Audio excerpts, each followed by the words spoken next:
Sveiki, mėly akmeniškiai, sveiki televizijos žiūrovai.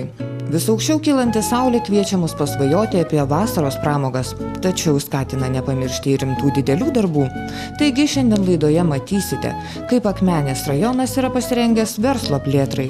Pabuvosime renovacijos darbus pradėjusiuose Akmenės rajono socialiniuose paslaugų namuose ir sužinosime, ką artimiausiu metu veiks rajono saviveiklininkai. Taigi, šiandien įsibėgėjant įvairiausiams vasaros darbams nusprendėme pakalbinti Akmenės rajono merą Vitalijų Mitrofanovą apie tai, ko gali tikėtis Akmenės krašte Lietuvos ir užsienio verslininkai, ketinantis plėsti savo verslą. Šiandien mes irgi turime aiškiai turėti viziją, ko mes norim iš Akmenės rajono ir ko tikimės, sakykime. Jeigu šiandien galvoti apie tai, kad čia visi kažkodėl galvojam, reikia turizmą, ko mes patrauklus ir ko mes turim būti įdomus, tai aš visada, ar tai būtina, tai gal tegul vis dėlto važiuoja į tą Palangą ir Druskininkus, o mes turime kažkokius būdų ieškoti kitaip daryti tai, kad Akmenės rajone žmonės turėtų užimtumą. Jeigu šiandien žiūrėsim vėl į tos pačius Druskininkus, žavimės ten viešbučiais, spa, salonais, atrakcionais visokiais, bet bedarbystės lygis toks pat kaip Akmenės rajone. Tai truputį aš tada keliu klausimą, dėl ko turi valdžia dirbti, ar dėl to, kad kažką mes irgi galim pagražinti gatvės, pasistatyti kažkokių unikalių dalykų, bet jeigu savo žmonės neturi darbo, neturi užimtumą, ar tai tikrai duoda rezultato. Tai mes aiškiai žinome, kad Akmenės rajonas tai yra statybos pramonės. Tai yra didelės pramonės, stambių pramonių rajonas. Ir šiandien mes turėtume galvoti, o kaip iš tikrųjų pritraukti būtent pramoninės šakas. Aišku, turime būtinai plėtoti, nes aš visada sakau, kai atsiranda gamyklos, atsiranda pramonė, lygiagrečiai vystosi ir paslaugų verslas. Automatiškai žmonės daugiau uždirba, jie dažniau gal į kirpyklą nueina, jie dažniau į kavinę nueina, kitokių mažų parduotuvėlių kažkokiu atsiranda, tai tiesiog žmonės gali daugiau leisti savo išlaidų ir tai skatina smulkaus verslo vystymą. Tai šiandien tikrai galvojame, ką turime padaryti, tai manau, artimiausių metų mes, kaip sako, nepopuliaru daryti tas darbo grupės, bet kiek mes jų esam sudarę, bent 2, tai jos visada kažkodėl pas mus pasiteisina, stengiamės iš jų gauti efektyvumą. Tai šiuo atveju irgi bus kūriama Akmenės rajono investicijų koncepcija. Šiai dienai mes priėmėm į administraciją žmogų, kuris būtent dirbtų su privačiu verslu, su įvairiais koncernais, sektų jų irgi strategijas. Šiuo atveju mes savo laiku turime laisvą ekonominę zoną, dideliam pastangom pramušę maždaug 100 hektarų. Šiandien turime suformavę Ventos pramoninėje zonoje maždaug 30 sklypų įvairiaus dydžio, su geležinkelių prieigom, su dujų prieigom. Ir kur aš manau, kad tai tikrai savo laiku turėtų būti stiprių proveržių, pakankamai stiprių investicijų ateimą į Akmenės rajoną. Ir šiandien mes apskritai pirmaujantis pagal užsienio investicijos kapitalo pritraukimą ir atsirado jau tų įmonių stiprių, aš jau paminėsiu ir tos pačius Biksus, ir Avasta auga, ir Eternitas statysis naują gamyklą, ir Biksai kitą dar plečia pramonę, tai rodo vis dėlto, kad mes einam tinkamų kelių. Gal nėra taip, kaip norisi žmonėm, kad čia staiga per metus, per 2 įvyktų, bet tai, kad šiandien yra padaryti paruošiamieji darbai ir kad reikia dabar tik savo pastangų, reikia save išreklamuoti, save parodyti, bet vis dėlto, kai jau kuri darbo vietą, žmonėms svarbu, kur jų vaikas darželį lankys, kokią mokyklą laikys, o ką veiks po pamokų. Tai aišku, turime ir šitą kryptimį, jau čia yra svarbu ir savivaldos vaidmuo, plėtoti ir šitą sferą. Tai šiandien, jeigu tas, kas atvažiuoja pas mus darželius, tai aš galiu pasakyti, mes tai šiuo atveju net esame išskirtiniai Lietuvoje, kaip jie sutvarkyti ir kokio lygio ir kas pas mus yra. Mokyklos irgi visos renovuotos, visos gražios pedagoginiai kolektyvai stiprus yra, sakykime, Aišku, gal trūksta to tokio, kaip aš vadinu, vakarinės pramogos, bet šiandien visuose miesteliuose renovuojami kultūros namai, naujos Akmenės kultūros namai irgi puikus. Tikiuosi naują direktorių skelbiam konkursą surasti, kuris irgi išjudins šitą gal tokį, sakykime, veiklą žmonių užimtumui, kaip aš vadinu, ir pasyviam užimtumui, kai aš galiu ateiti į teatrą, į koncertą. Ir aišku, labai svarbu sportas, sveikata. Tai šiandien ligoninėje irgi didžiulės pastangos, renovuojasi, naujas vadovas, atvažiuoja dirbti nauji daktarai, netgi iš užsienio atvykę, baltarusai pas mus dalyvauja, dirba irgi. Ir didžiulės pastangas dedam, kad baseiną minis patį darytume, sporto rūmus išplėtotume. Tai kas irgi sąlygotų tų investicijų, kaip nekeista, pritraukimą, nes vien pasakyti, kad šiandien pas mus mokesčiai nuliniai, o statykit gamyklas neužtenka, reikia kažko daugiau. Ir aišku, pačios valdžios požiūris, politikų požiūris į verslą, galų gale ir Lietuvoje turėtų būti, kad verslas tai irgi gerbiama ir kad šiandien, jeigu jo nebus, mes žlugsime. O kažkodėl mes visada ypatingai į savus verslininkus žiūrim kaip į vagis, kaip į nusikaltėlius. Tai manau, kad pas mus visada verslininkas yra laukiamas ir mylimas. O dabar užsukime į Akmenės rajono socialinių paslaugų namus. Tai įstaiga, kurios pagrindinė veikla teikti bendrasias ir specialiasias socialinės paslaugas tiems gyventojams, kurių gaunamos pajamos yra nepakankamos, o gebėjimas pasirūpinti savimi dėl objektyvių priežasčių yra ribotas. Šiuo metu gyvena netoli 100 senyvo amžiaus ar suaugusių asmenų su negale, kurie apgyvendyti vienviečiuose ir dviviečiuose kambariuose. Tačiau gyvenimo sąlygos netitinka keliamų reikalavimų ir normų. Dėl netinkamo išplanavimo asmenims sunku judėti su kompensacinės technikos pagalbos priemonėmis.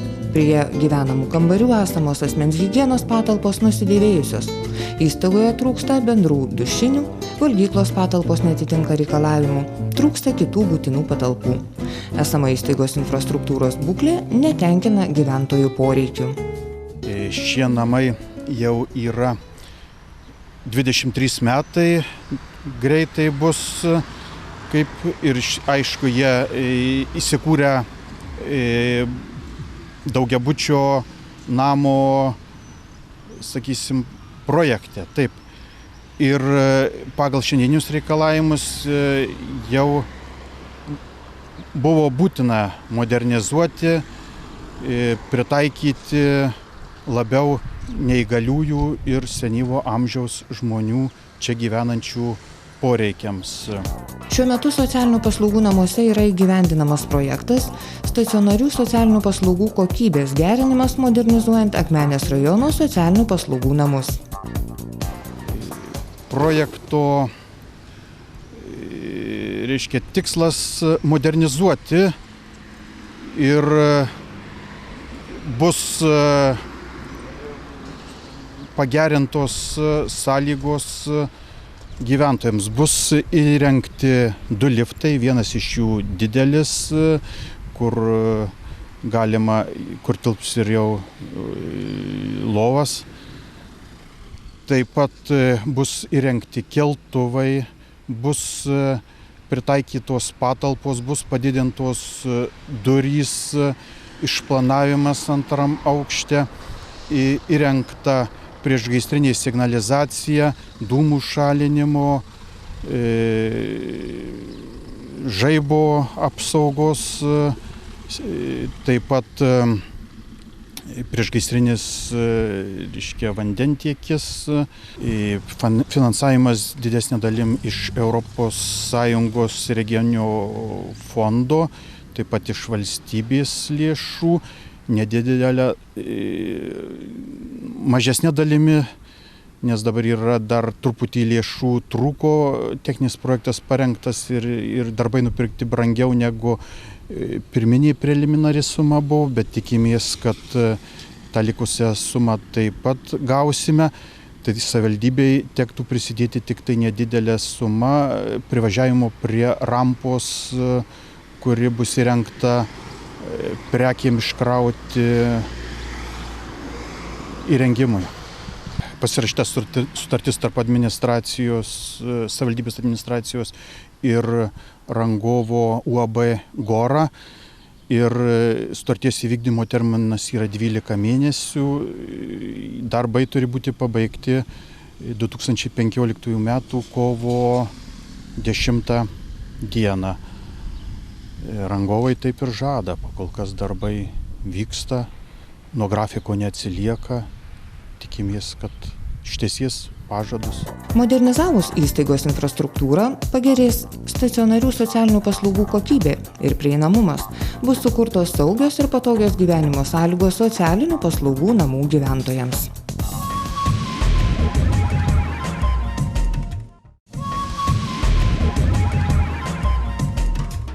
Tęsiame laidą Ventos vingiais. Taigi šioje laidos dalyje, kaip ir žadėjome, kalbėsime apie Akmenės krašto kultūrą. Todėl neatsitiktinai užsukome į parodų saloną. Kaip tik tądien po kelių valandų turėjo įvykti akmeniškių dailininkų, pedagogų ir jų mokinių kūrybos darbų parodos atidarymas. Parodos organizatorė grafikė Saulėtekio progimnazijos dailės pedagogė Inga Suchodimcovienė tęsia jau ne vienerius metus gyvuojančią tradiciją – surengti kuriančių pedagogų ir jų moksleivių darbų parodą. Šiuo kartu yra eksponuojama net apie 80 kūrėjų darbų. Ši paroda vadinasi Akimirkos. Tai labai toks simbolinis pavadinimas. Ta pavadinimą ir pačią parodos idėją sugalvojo mūsų buvęs parodų organizatorius Algimantas Milevičius. Ir ta tradicija, tapo paroda tradicinė ir jau ta tradicija apie 10 metų jau yra. Šį vakarą atidarymą pasakysiu skaičius, kiek ten iš tikrųjų tų metų. Ir kiekvienais metais ir vyksta. Ir tas pavadinimas Akimirkos, jam kilo tokia mintis, kad mokytojai labai daug dirba, turi daug darbų su mokiniais, kitiems atiduoda savo energiją, o savo kūrybai, nes tai paprastai yra kūrėjai, ir nelieka laiko, lieka tik akimirkos. Ir per tas laisvas akimirkas sukurti darbai taip pat yra šitoj parodoj kasmetiniai ir eksponuojami, taip pat ir jų vaikų darbai. Ir šiais metais tas visas atidarimas taip pat bus su trapumu, su akimirka ir siejamas. Norėčiau parodyti kvietimą. Galbūt galima stambesnių planų ir yra drugelis visur afišose, kvietimuose, visur figūruoja drugelis, nes tai irgi trapumo simbolis, labai greitai žūstantis. Kaip pasakojo parodos organizatoriai, Akimirkos trapumo atspindys bus ir parodos atidarymo metu. Svečius pasitiks mergaitės trapiais popieriniais rūbais, erdvėje skraidys muilo burbulai, taip pat akimirkos simbolika. Gyva muzika juk skamba taip pat tik šią akimirką. O didžioji pristatytų darbų dalis – mažosios Lietuvos šviesuolių įamžinimas. Tai ne tik dailininkų kūrybinio proceso akimirkų fiksavimas, bet ir emocijų, vaizduotės perteikimas įvairiomis technikomis. Šiemet eksponuoja iš visų rajono gimnazijų, iš Ramučių gimnazijos, iš Ventos gimnazijos, Papilės gimnazijos, Akmenės gimnazijos visada gausiai būna, taip pat Kruopių vidurinės mokyklos ir muzikos mokyklos dailės skyriaus. Taigi galime sakyti, kad ši paroda tai ne tik padėka rajono dailės pedagogams už vaikams perduodama meilę menui, bet ir jaunųjų dailininkų startas, juk kai kuriems tai pirmoji paroda. Nenuginčiama tradicija tapusios Lietuvos dainų šventės išaukština žmogaus kūrybinę saviraišką, tautinės kultūros gyvybingumą, tėvynės meilę ir solidarumą.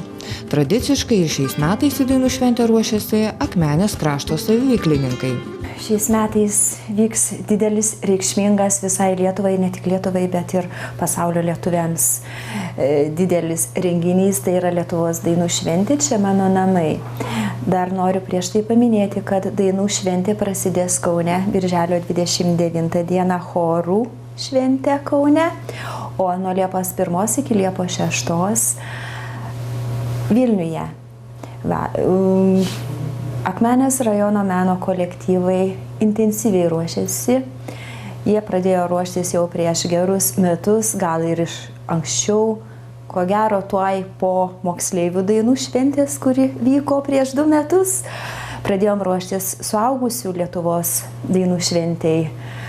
Turėjom repertuarus ir ruošėmės. Noriu pasidžiaugti, kad šiais metais iš 1700 kitų šalies kolektyvų Akmenės rajonas išveža į dainų šventę Vilnių 21 meno kolektyvą. Meno kolektyvai yra kultūros ir švietimo įstaigų. Kultūros įstaigos veža 12, o švietimo įstaigos 9 meno kolektyvus. Didelis būrys akmeniškių pasklis dainų šventės renginiuose. Visi dalyviai praėjo atrankų komisijas, visi suskaičiuoti, jau pasiūti rūbai, suplanuotos dalyvių kelionės ir gyvenimo vietos šventės metu. Žinoma, iki šventės pradžios liko paskutiniai darbai, tačiau jau dabar tiksliai žinoma, kam ir koks finansavimas skirtas dėl dalyvavimo dainų šventėje.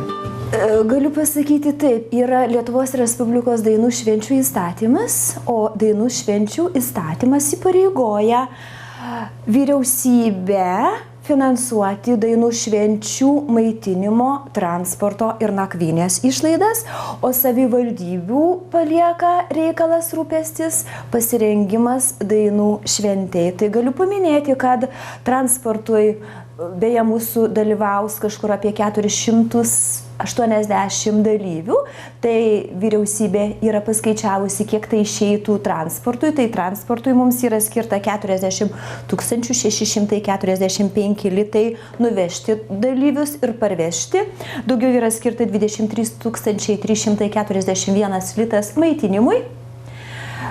O pasirengimui apie 50 000 skyrė Akmenės rajono savivaldybė. Tai įeina ir seminaruose dalyvavimas kolektyvų vadovų, ir didžiąją dalimi mums savivaldybė skyrė lėšų didžiąją dalį, tai rūbų kolektyvams įsigijimui. Nes kai kurie kolektyvai jau turėjo, o kai kurie neturėjo, tai nusipirkom, įsigijom naujus rūbus. Per televizorių ekranus, matydami gražias šventės akimirkas, dažnai net neįsivaizduojame, kiek darbo įdėta į kiekvieną atliktą kūrinį. Ir turbūt tikrai niekada nesusimastote, kiek nematomų žmonių tai daro. Ir prisima didžiulę atsakomybę ne tik už bendrą rezultatą, bet ir už kiekvieną dalyvį. Be to mes vežamės, kiekvienais metais vežamės ir policijos brigadą, ir medicinos, kurie užtikrintume, policija tai užtikrina tvarką viduje. Mūsų kartais reikia jos. O medicina irgi mūsų sveikatą užtikrina. Taip kad, o dalyviai, aišku, ten yra tikrai sunkus darbas. Ypač šokių kolektyvai, kurie atvažiuoja Liepos jau 1, mes išvažiuojam su šokių kolektyvais. O jie koncertuos Liepos 6-5 berods. Tos repeticijos iš tikrųjų yra alinančios. Jie išvažiuoja iš ryto, stadione visą dieną, saulės šviesoj, kaitroj kaisti. Jie tikrai parvažiuoja vakare visi pavargę. Bet ir vėl iš ryto jie visi linksmi, arba paklausėm jų, ar važiuosi daugiau į dainų šventę, ar patinka. Ne, viskas, nebevažiuosim daug, sako. O po tos šventės pareina po tos, ypač tos šokių dienos ar chorų dainų dienos, pareina visi švytintis ir vėl laukiam kitų metų, kad vėl galėtumėm ruoštis ir dainuoti, ir važiuoti, ir šokti, ir dainuoti. Taigi akmeniškiai jau skaičiuoja dienas iki dainų šventės pradžios ir toliau intensyviai repetuoja. Tad lauksime pasirodymų ir jų įspūdžių. Palinkėsiu vieno, ko tai yra ištvermės, kantrybės, bus didelis, sunkus darbas, bet jis bus labai brangus ir labai įsimintinas. Ir įsimintinas ne tik šiai dienai, bet ir ateityje. Tikrai tai yra. Ir be to mes išsaugom savo etninę kultūrą, savo šokį, savo tautinę muziką, savo dainą, kurią kitos šalis tikrai neturi. Todėl ne veltui mūsų dainų šventės yra įrašytos į UNESCO paveldą. Tuom ir didžiuojamės, o mūsų rajonas taip pat. Ir iš tikrųjų pasižiūrėti pagal kitus rajonus, tai tikrai mūsų rajonas, nors ir nedidelis esam, bet tikrai kiekvienais metais kasmet išvežam iki 500 dalyvių. Kiekvienais metais Akmenės kultūros parke 1 birželio mėnesio šeštadienį vyksta didžiausia rajono meno šventė. Tradicija tęsiasi ir šiais metais.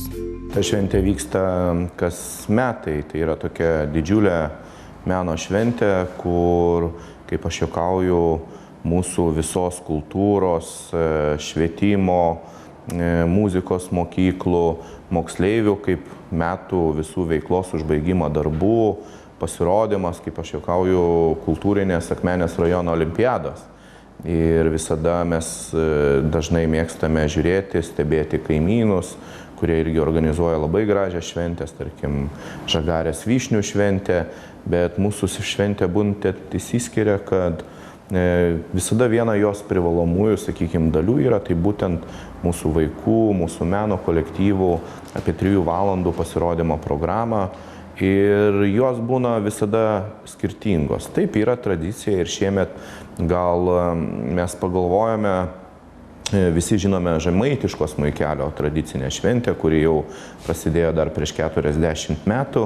Jinai vyksta pas mus kas 4 metai, sakykime, to formato, tai yra Žemaitijos kapelų, toksai irgi kaip festivalis, bet tai kažkaip liaudėje prikybo, kad smuikelis, tu gali ją vadinti meno šventę, tu gali vadinti kažkokią generalinę repeticiją prieš dainų šventę, bet vis tiek visi kažkodėl vadina smuikeliu.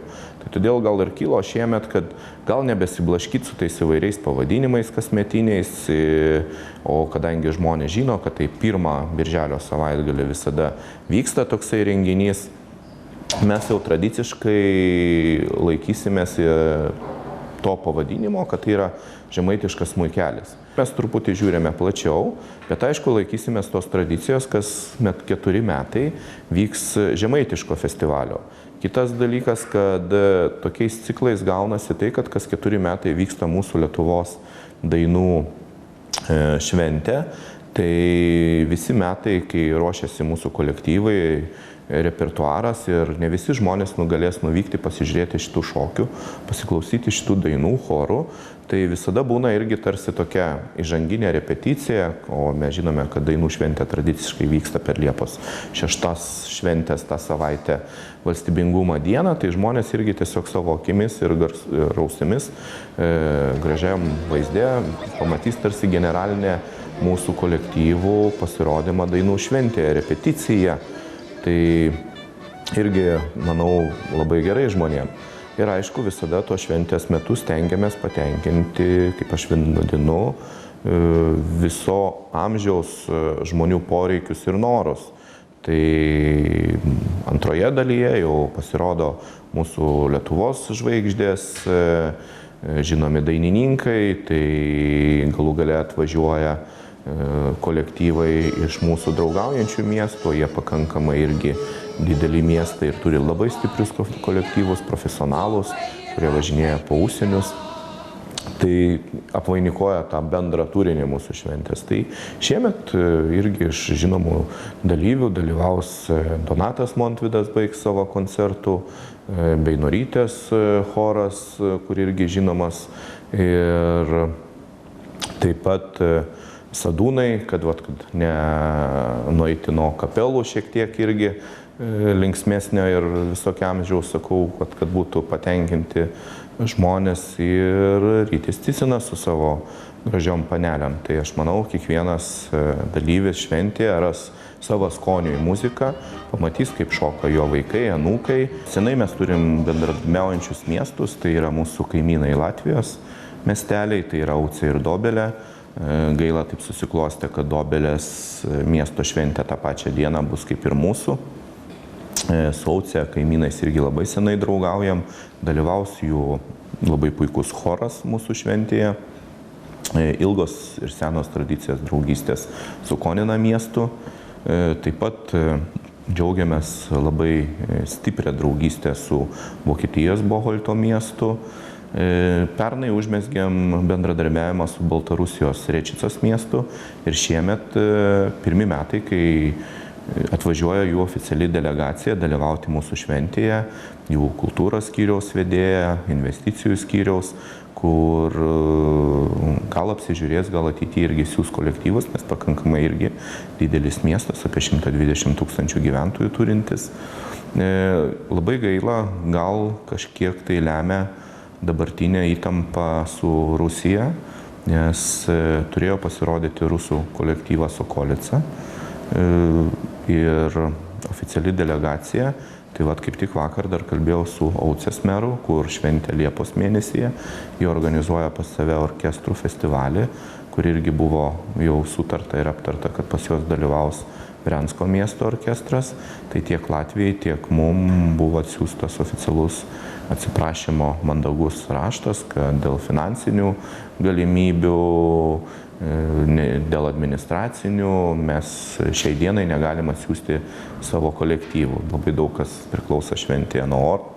Tai bus birželio 7 diena. Galima atvažiuoti jau nuo 12 valandos, nes programa pakankamai plati. Prasidės vaikų programa, kuri truks apie 2 valandas. Šiemet tikimės ir radome ryšių, kurie aptarnauja ir Žagarės vyšnių šventę, maitinimų. Tai iš tikro bus ir virtuvė kitokia, bus šiokių tokių, kaip aš sakau, ir egzotikos daugiau, nes Akmenės rajono gamtos ir kultūros parkas, kuris yra šalia Akmenės miestelio, jis yra unikalus savo ir gamtovaizdžiu. Mes akmeniškiai jį labai mylim ir žinom, bet aš kvieščiau būtent svečius iš kitų rajonų. Suprantu, kad ir Šiauliuose liktai tą dieną, 3 dieną vyks prie Rubežiaus šventė, bet aš manau, kad vaikščiojimas betoniniam trenkeliam tikrai neatstoja to vaizdo, kas vyksta Akmenės pušynė. Ir tas visas kraštovaizdis ir pati atmosfera, kuri visada vyrauja ir draugiškumu. Ir kiek aš žinau, tas, kas yra buvęs Akmenės rajono šventėje, birželio 1 savaitgalį, dar niekada nėra nusivylęs. Taigi, mėly akmeniškiai ir visi laidos Ventos vingiai žiūrovai, nepamirškite, kad visų jūsų laukiame šventėje ir mūsų kūrybinė grupė ten bus, tad iki malonių susitikimų.